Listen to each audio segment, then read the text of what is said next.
लागल बा तोहरे से मन के लगनवा, तोहरे में बसे लागल बा मोर परनवा, तोहरे में बसे लागल बा मोर परनवा।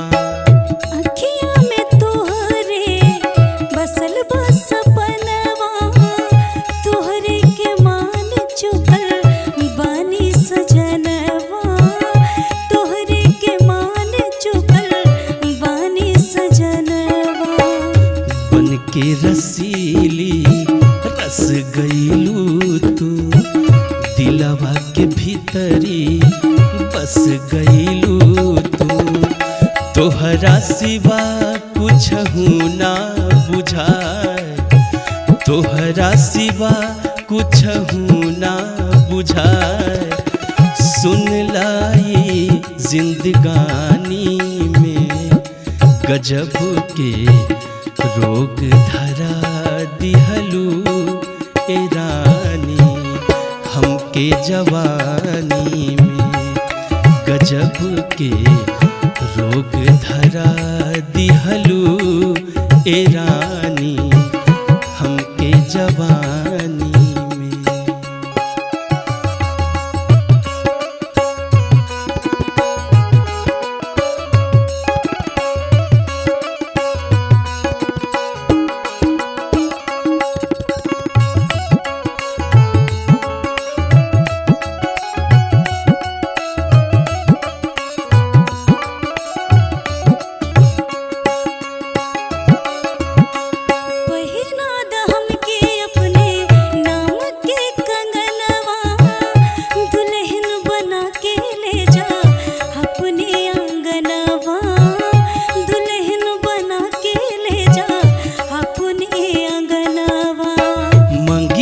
सजाइब तोहर दिहली बचनवा, छोड़ब न साथ खैनी प्यार के कसमवा, छोड़ब न साथ खैनी प्यार के कसमवा।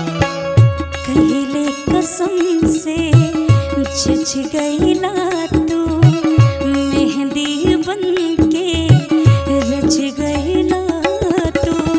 कहिया ले ललसा देबा पुराण, कहिया ले ललसा देबा पुराण। बोला प्रेम कहानी में गजब के रोग धरा दिहला ए राजा, हमके जवानी में गजब के रोग धरा दिहलू ए रानी, हमके जवानी में गजब के रोग धरा दिहलू ए रानी, हमके जवानी में गजब के रोग धरा दिहलू ए रानी, हमके जवानी।